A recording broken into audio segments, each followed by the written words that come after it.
This is America in the Morning from Westwood One. Good morning, I'm John Trout. It's Monday, December 23rd, 2024. Here's what's coming up on America in the Morning. Donald Trump holds his first major rally since winning the presidency more than a month ago. I'm John Stolnis. Democrat Senator John Fetterman has some advice for his fellow Dems on the eve of a new Trump administration. Constant freakout. It's not helpful. I'm Jim Roope. A person set on fire on a New York City subway train. Took a person of interest into custody. I'm Clayton Neville. Nuna Baby Essentials is recalling nearly 600,000 child car seats. I'm Haya Panjwani. On Wall Street, a December inflation report showed a drop, and stocks opened this morning after Friday's rally.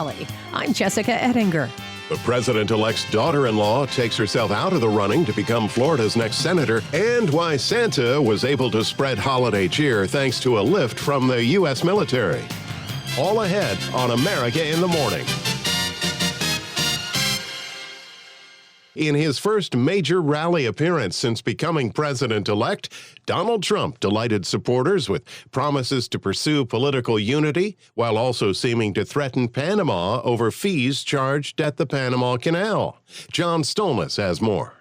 The golden age of America is upon us. Speaking at Turning Point USA's America Fest 2024 in Arizona, Trump criticized Panama, an American ally, over what he claimed are ridiculous fees charged at the canal that links the Atlantic and Pacific Oceans. This complete ripoff of our country will immediately stop. It's going to stop. The United States has a big and vested interest in the secure, efficient and reliable operation of the Panama Canal. Trump also continued to back his embattled pick for Defense Secretary Pete Hegseth. He had a great education, went to Princeton and Harvard, was a tremendous student, and he's a very vibrant, strong guy. I think he's going to be great. He's doing well, too. Following last week's near-government shutdown initiated by a push from Elon Musk and Trump against an initial stopgap funding bill, some Democrats began referring to Musk as president, with Trump riding his coattails. And all the different hoaxes, and the new one is, President Trump has ceded the presidency to Elon Musk. No, that's not happening. But Elon's done an amazing job. Isn't it nice to have smart people that we can rely on? Right? Don't we want that? Trump made clear why Musk isn't a threat to him. And I'm safe. You know why? He can't be. He wasn't born in this country. The president-elect also gave his supporters some culture war red meat. Under the Trump administration, it will be the official policy of the United States government that there are only two genders, male and female. We will get critical race theory and transgender insanity the hell out of our schools, and we're going to get it out of our schools very fast. Trump did say he wanted political unity and that the only way to get it is through winning. I'm John Stolnis. Democrat Pennsylvania Senator John Fetterman says he's doing what any good lawmaker should do, meet with presidential nominees, and hoping the incoming president will be successful. Jim Roope has the story. It's a rare thing these days to hear a member of one party not condemning the other party. Fetterman, speaking with ABC's This Week yesterday, said he's not rooting against President-elect Trump. If you're rooting against the president, you are rooting against the nation. And I'm not ever going to be where I want a president to fail.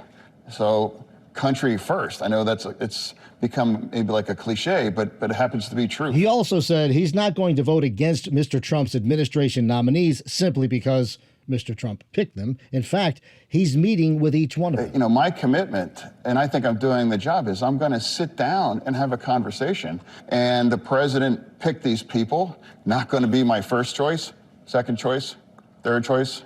But that's democracy. He's in favor of Elise Stefanik, nominated for ambassador to the UN, and Marco Rubio as Secretary of State.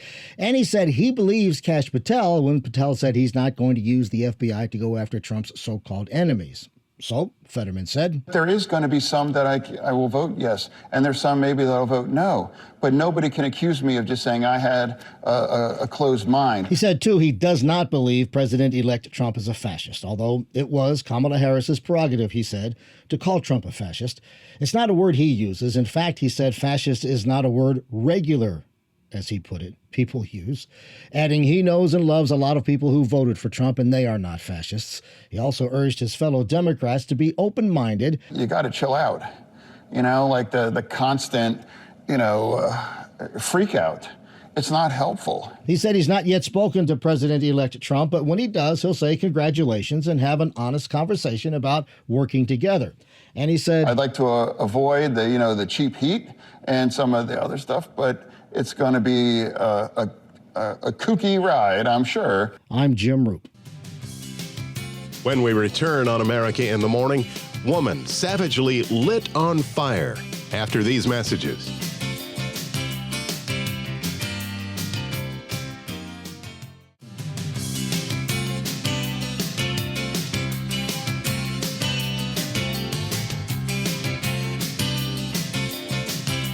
Downpours may dampen some holiday preparations later today. This is America in the Morning. Here's today's national forecast with AccuWeather.com meteorologist LaTroy Thornton. The latest in a rather long stretch of storms for the western United States brushes on shore later today, with precipitation mainly arriving in the afternoon hours for places from southwestern Washington to around San Francisco. This is a warmer storm than some recent events, meaning that precipitation should arrive as rain for just about all areas, even including the mountainous terrain of Northern California. Through tonight, rain then spreads farther inland, eventually reaching places like Seattle as temperatures and snow levels start to fall to bring a better chance of snow at some of the higher elevations of the Pacific Northwest. Rain is also expected through portions of the nation's midsection today as a fast-developing storm takes its course over the area. This means showers and some afternoon thunderstorms from the southern Texas Gulf Coast to west of the Houston area, with showers and some steadier rain at times extending to the north from there across much of Oklahoma and as far to the east as west central Ohio. As temperatures trend lower farther to the north, an icy mixture of snow, sleet, and freezing rain may occur from far northwestern Ohio toward northeastern Illinois for a time today. To the north of there, it's more likely for temperatures to support snow instead, and some of it can be heavy for a time for northern lower Michigan, especially early today, where up to a foot of snow may fall before it ends later tonight. Snow then extends toward the east coast by late at night, with at least 1 to 3 inches of snow expected from down east Maine through northern New England, northern Pennsylvania, and even not far from Cleveland. Weaker storms bring snow showers to the Rockies and rain showers to the southeast coast today. In Chicago, morning rain and sleet give way to some afternoon drizzle as it stays breezy with a high of 38. For Denver, it's a mild day in store with only limited sun, the high 57. That's the nation's weather. I'm AccuWeather.com meteorologist LaTroy Thornton. You can follow us wherever you get your podcasts. Apple, Spotify, Amazon, and YouTube. Just search America in the Morning in your favorite listening app. I'm John Trout. A Guatemalan migrant is in police custody after a passenger was set on fire on a New York City subway train. Correspondent Clayton Neville reports. The person was set on fire early Sunday morning on a stationary F train at the Coney Island Stillwell Avenue station. As the train pulled into the station, the suspect calmly walked up to the victim, who was in a seated position at the end of a subway car. The suspect used what we believe to be a lighter to ignite the victim's clothing, which became fully engulfed in a matter of seconds. NYPD Commissioner Jessica Tisch told reporters Sunday evening that a person of interest was in police custody and thanked the public for tips after an image of the suspect was blasted across TV and social media. Reward money was also offered in the case. Alert NYPD transit officers took a person of interest into custody. I want you to know that this apprehension was another in what has become a series of joint efforts involving different crimes between the police and the public we serve. In today's case, we were able to get incredibly clear and detailed images of the suspect from the initial incident. Then we asked the media to broadcast those images far and wide so we could use the viewing public as a force multiplier. And New Yorkers came through again. 3 high school students recognized the suspect and called police. The man was taken into custody in a subway car at Herald Square, and police said that he was found with a lighter in his pocket. I'm Clayton Neville. The government announces an urgent recall on a child car seat. Correspondent Haya Panjwani reports. Nuna Baby Essentials is recalling nearly 600,000 child car seats. That's because the harness adjuster can loosen and the seats may not restrain children. The company told U.S. safety regulators that the recall affects certain Rava seats with a plastic harness adjuster button. Debris can get into the front harness adjuster, making it loose and increasing the risk of injury in a crash. Nuna will send owners a fix-it kit with a new seat pad, instructions on cleaning the harness adjuster, and a screwdriver to remove a plastic cover. No date has been set to notify owners by letter. I'm Haya Panjwani. In Sunday Night Football, the Dallas Cowboys hold on to beat the Tampa Bay Buccaneers 26-24. When we return on America in the Morning, cruise prices soar and the latest betting addiction. We're back after these messages.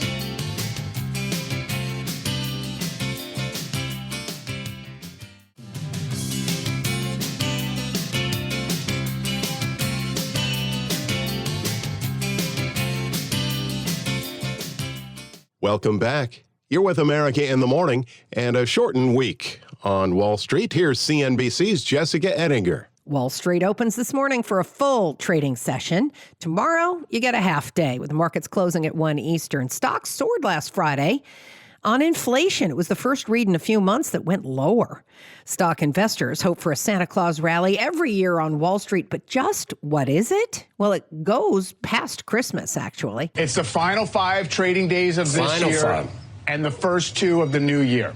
So this year, I think it'll be kind of Christmas Eve through January 3rd. CNBC's Mike Santoli with a little Squawk Box host Joe Kernan in there. So it's a sort of a 7 trading day span. And really, the way it was initially conceived, yes, it's typically quite strong on average, but also if the market is weak during that period, it's often been seen as a potential early warning sign for the following year. I'm not sure that has held up since it was devised a few decades ago. Lots more on market history and forecasts for the new year at CNBC.com. Today is the 3rd biggest shopping day of the year after Super Saturday, which was 2nd, and yesterday, which was 4th. Many retailers will be open late tonight for last-minute shoppers. Tomorrow, however, many stores have modified shorter hours as they send workers home for Christmas Eve. No big sales at Party City. The party is over. It closed all of its stores Friday after struggling for years, according to CNN. Carnival shares cruised higher on Friday. If you want to go on a cruise next year, you should have booked a while ago because prices aren't coming down. As great a year as 2024 was, we're actually better booked at higher prices today than we were a year ago. So I think the outlook is pretty fantastic.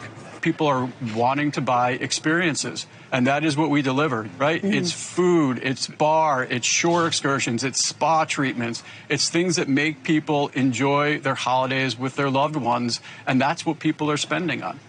So somebody's going to get a cruise under their Christmas tree. I would encourage everybody, if you want to cruise in 2025, book now because we're running out of inventory. Carnival CEO Josh Weinstein on CNBC with CNBC's Courtney Reagan.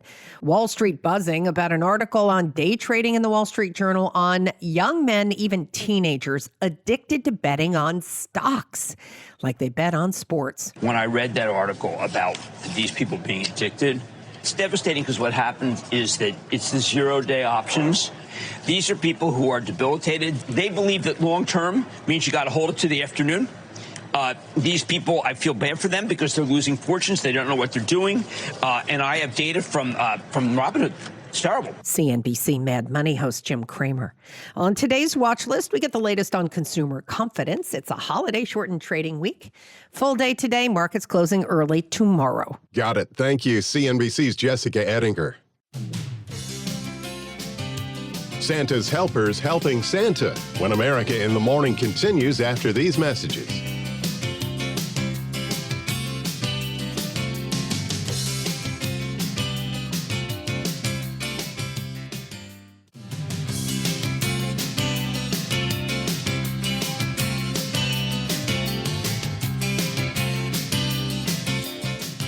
This is America in the Morning.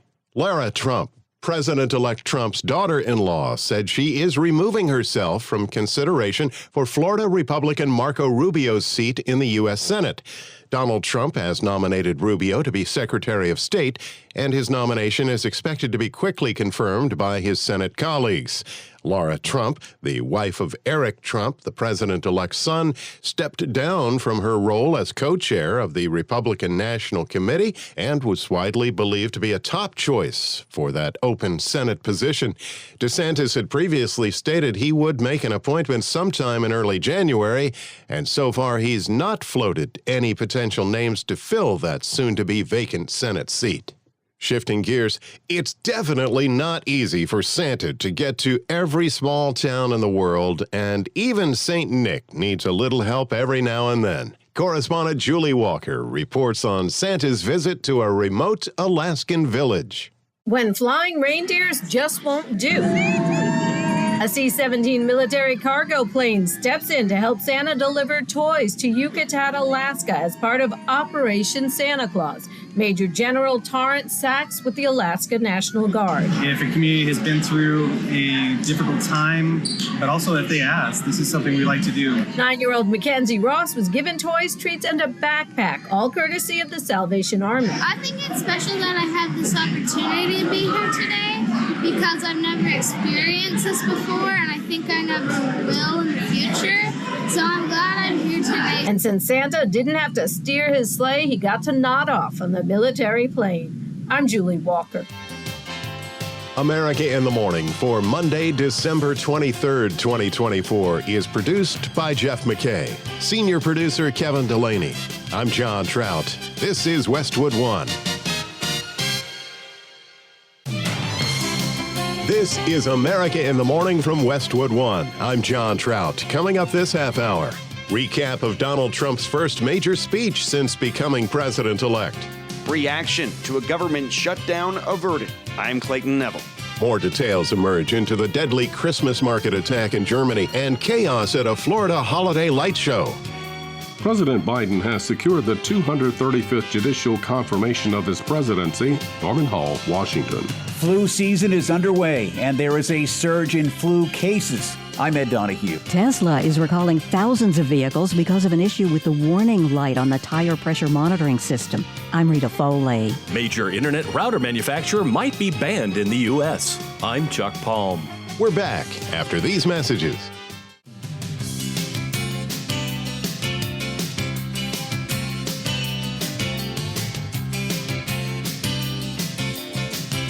Welcome back. You're with America in the Morning. Our thoughts turn to a white Christmas, and some will see that. Here's AccuWeather.com meteorologist LaTroy Thornton. A disturbance that developed over the upper Midwest late on Sunday will continue to take shape through today, delivering a round of snow from Wisconsin and southeastern Minnesota through much of lower Michigan and even some parts of western New York by late in the day.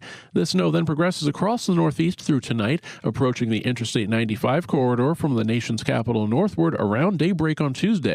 Snow totals of 6 to 12 inches can be expected over parts of far northern lower Michigan and the eastern reaches of the upper peninsula of Michigan, with 3 to 6 inches of snow also reaching northern portions of New York and New England.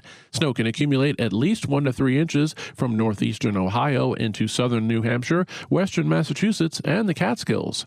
On the milder side of the same storm, an icy mix of snow, sleet, and freezing rain is expected today from northern Illinois through northwestern Ohio, with some rain to the south and west through southern Missouri and into much of eastern Oklahoma. Precipitation becomes more showery to the south of there across most of the eastern half of Texas, and there can even be some thunder by the afternoon for parts of southeast Texas to the west of the Houston area. Some showers are also expected to generally hug the coast from the central Florida peninsula through southeastern Georgia, but the rest of the southeast and the eastern seaboard look dry today. Farther to the west, snow showers continue across the northern and central Rockies as a fairly weak storm crosses that area. The southwest also looks mainly dry and mild overall, but closer to the coast, yet another storm reaching the west coast means yet another round of rain for areas from the San Francisco Bay Area northward through at least southern portions of the Washington coastline. That's the weather across America. I'm AccuWeather.com meteorologist LaTroy Thornton. You can follow us wherever you get your podcasts, Apple, Spotify, Amazon, and YouTube. Just search America in the Morning in your favorite listening app. I'm John Trout. President-elect Trump was in Arizona Sunday to address the Turning Point Action Conference, where he touched on a number of topics, including saying America needs to take back control of the Panama Canal, some of his day one plans, political unity, and why Elon Musk cannot be the president. Correspondent Julie Walker reports. Donald Trump using his first major rally since winning the presidency to push for political unity while also criticizing U.S. adversaries and even some allies. We're being ripped off at the Panama Canal like we're being ripped off everywhere else. He just said take it back, and it's a good idea. Singling out Panama over its canal. They haven't treated us fairly. If the principles, both moral and legal, of this magnanimous gesture of giving are not followed, then we will demand that the Panama Canal be returned to the United States of America in full, quickly, and without question. I'm not going to stand for it. So to the officials of Panama, please be guided accordingly. Trump also pledging tougher borders. We're going to be fully operational, I would say, by about 2 o'clock on the 20th.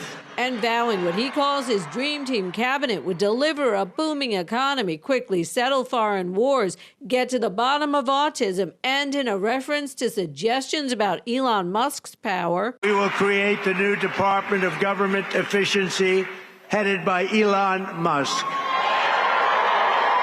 But no, he's not going to be president, that I can tell you. And I'm safe. You know why? He can't be. He wasn't born in this country. No, he's not taking the presidency. One thing Trump didn't mention during his speech at Turning Point USA's America Fest, the budget deal. For all of us standing before you today, I can proudly proclaim that the golden age of America is upon us.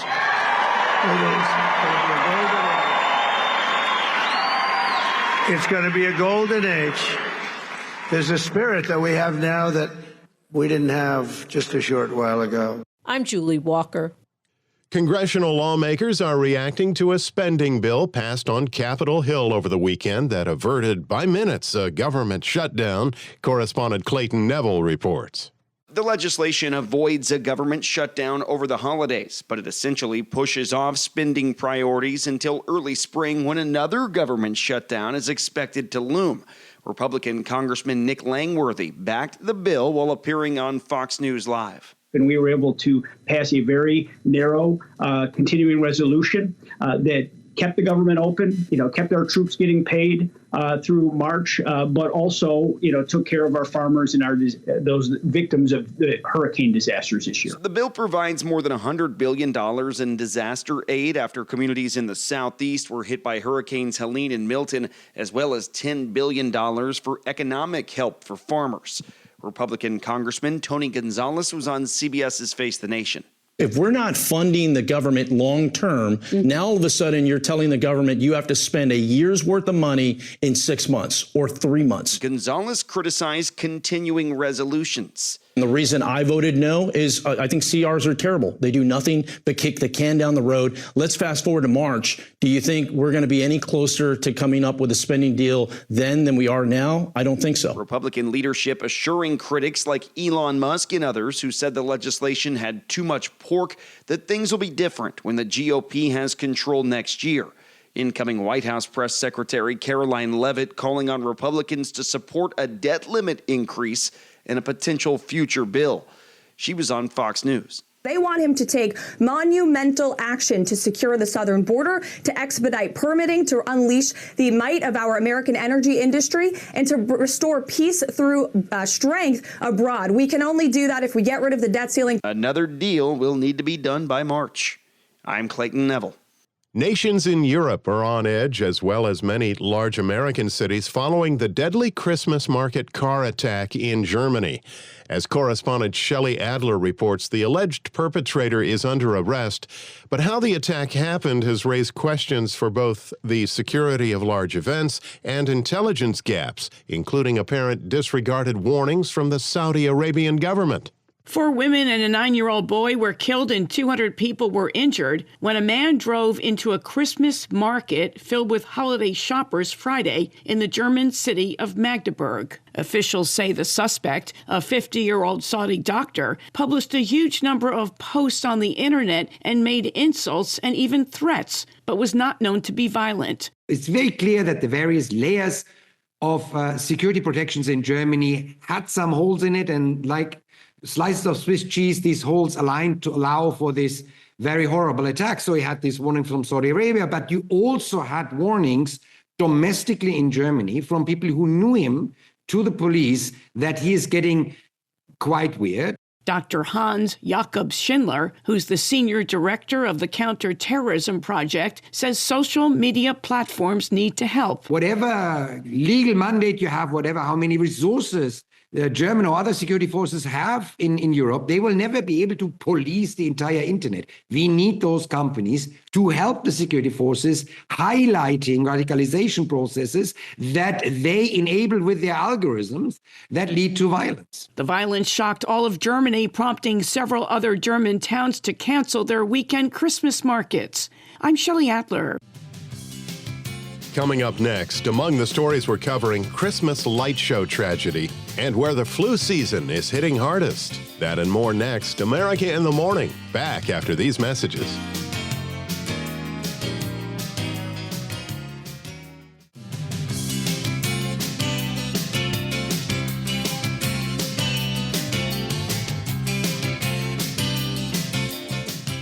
I'm John Trout. Welcome back. You're with America in the Morning. Chaos in a park at a holiday light show in Orlando, Florida, after several drones being used to light up the sky in Christmas colors crashed into each other. One of them fell into the crowd, landing on a small boy.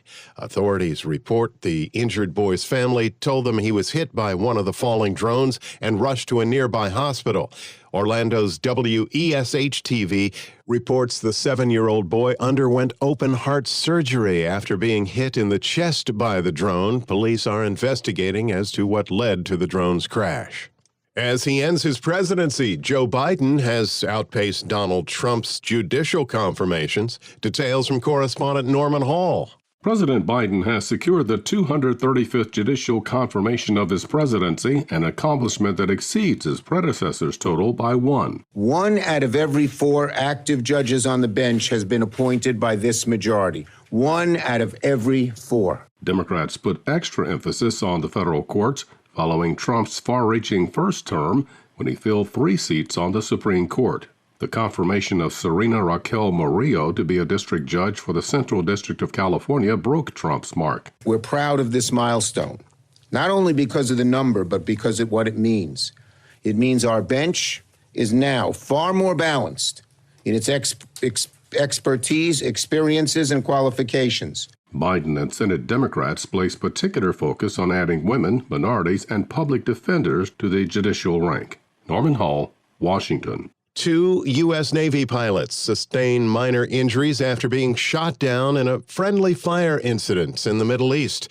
The crew ejected from their aircraft after their F-18 Super Hornet fighter was mistakenly hit by fire from the USS Gettysburg. At the time, the Navy was taking part in a U.S.-led strike against Houthi targets in Yemen. The American carrier strike force has shot down a number of drones and missiles fired by the Iranian-backed group. The Houthis have been targeting ships linked to the U.S., U.K., and Israel since the war in Gaza began last year. America in the Morning continues. There's concern across the nation about heading into winter and the flu season, and already in states including Georgia, Tennessee, Alabama, Louisiana, Arizona, Texas, and California, we're already seeing a high number of cases. Ed Donahue has details. The CDC says 13 states reported high or very high levels of flu-like illness last week. That's about double compared to the week before. One of those states is Tennessee. A clinic in Nashville is reporting as many as a quarter of its patients are reporting flu-like symptoms. No flu strain seems to be dominant, but it's too early in the season to know how good a match the flu vaccine will be. Flu experts suggest everyone get vaccinated, especially now, leading up to the holidays. I'm Ed Donahue.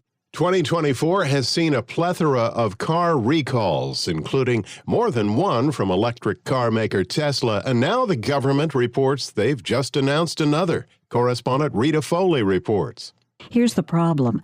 The tire pressure monitoring system warning light may not stay lit up between drive cycles, failing to warn the driver of low tire pressure. If your tires aren't properly inflated, you could be at a higher risk of a crash. The National Highway Traffic Safety Administration says the recall includes some Model 3s from 2017 through 2025, some Model Ys from 2020 through 2025, and some Cybertrucks from 2024. Tesla says it's got a free software update to fix the problem. I'm Rita Foley. The most popular brand of routers that just happen to be made in China might get banned after an investigation by the Justice Department over security concerns. Chuck Palm has more on the story in today's Tech Report. Chinese manufacturer TP-Link, that has around 65% of the U.S. market for routers, could be banned in the U.S. over concerns that the Chinese may be able to use the routers as spyware devices. TP-Link is a top seller on Amazon, but U.S. authorities say that the Chinese-made devices have been found to contain vulnerabilities in the past and pose a national security risk. The U.S. and China have gone round and round on security concerns over cyber threats, not the least of which is the upcoming ban for ByteDance's TikTok, which the Supreme Court is set to take oral arguments on January 10th. The Commerce Department has opened its own probe into TP-Link and have subpoenaed the company, according to people familiar with the matter. Microsoft was attacked last year by the small office home office routers dubbed Covert Network 1658, of which a majority were Chinese-made TP-Link routers. Find me on X, @ChuckPalm. With sports this Monday morning, here's America in the Morning's Robert Workman. Jaden Daniels fired 5 touchdown passes and led the Commanders to a 36-33 triumph over the Eagles Sunday, surviving 5 turnovers and a 13-point deficit in the fourth quarter. That's what you live for. If you really love this sport, you live for those big-time moments where it comes down to the end. You know, everything's to get you back against the wall. How will you respond? Eagles star Jalen Hurts suffered a concussion about 5 minutes into the game and did not return. Lions bounced the Bears 34-17, a franchise record 13th win for Detroit. Vikings are also 13-2. They outlasted the Seahawks. 3 TD passes for Sam Darnold, 2 of them to Justin Jefferson, the latter of those with under 4 minutes to play. Rams rally past the Jets and stand alone atop the NFC West. Falcons soared over the Giants. Michael Penix Jr. wins his first NFL start. Atlanta moves to the top of the NFC South, thanks in part to the Cowboys' Sunday night win over the Buccaneers. Bills came back to trip the Patriots. Bengals beat the Browns to stay in the AFC wildcard chase. Colts topped the Titans. They still have playoff hopes. And the Dolphins dunked the 49ers. Miami remains in the hunt, but last year's Super Bowl runner-up is out. Raiders beat the Jaguars to snap a 10-game losing streak, and the Panthers got by the Cardinals in overtime. Tonight, it's the Saints and the Packers. NBA, the Nuggets nipped the Pelicans in overtime. Nikola Jokic with his 9th triple-double of the season, number 141 for his career. That's 3rd all-time. Pacers scored 70 points in the second half and raced past the Kings, and the Rockets got by the Raptors. College basketball, top 10 wins for number 3 Iowa State, number 6 Alabama, and 8th-ranked Kansas, plus number 14 Oklahoma improved to 12-0. They're one of just 4 unbeaten teams remaining, and 3 of them are in the SEC. That's Monday Sports. Thank you, Robert. When we return on America in the Morning, holiday stress? Forget about it. After these messages.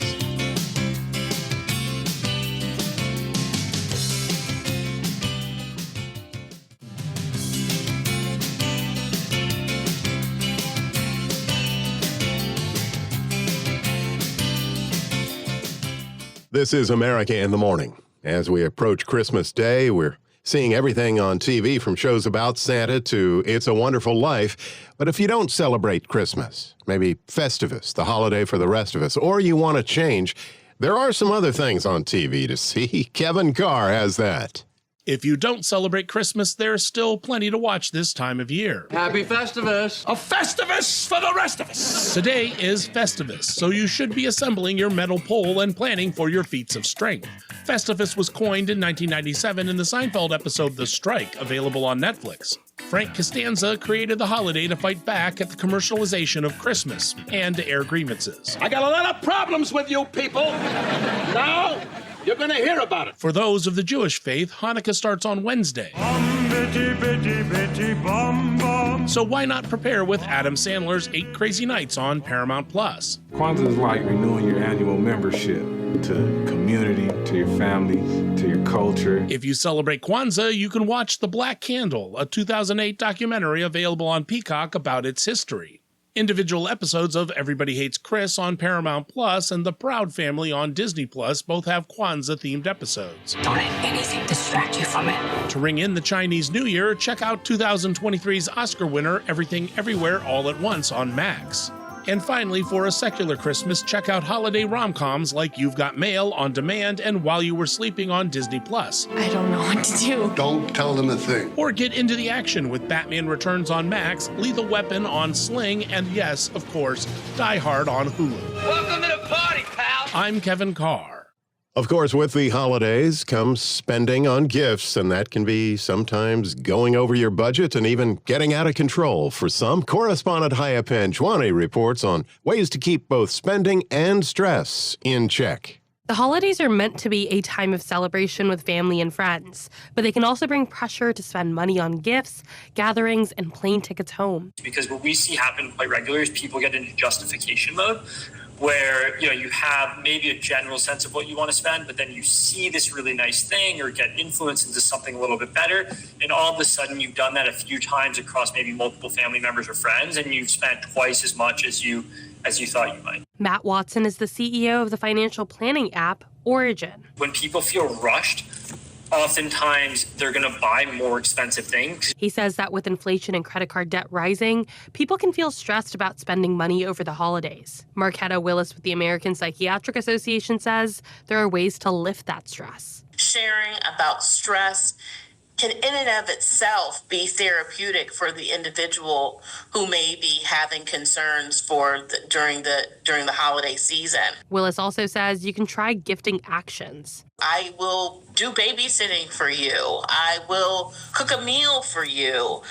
Those kinds of things take that financial pressure off and make for a more joyous holiday season. I'm Haya Panjwani. America in the Morning for Monday, December 23rd, 2024 is produced by Jeff McKay. Senior producer Kevin Delaney. I'm John Trout. This is Westwood One.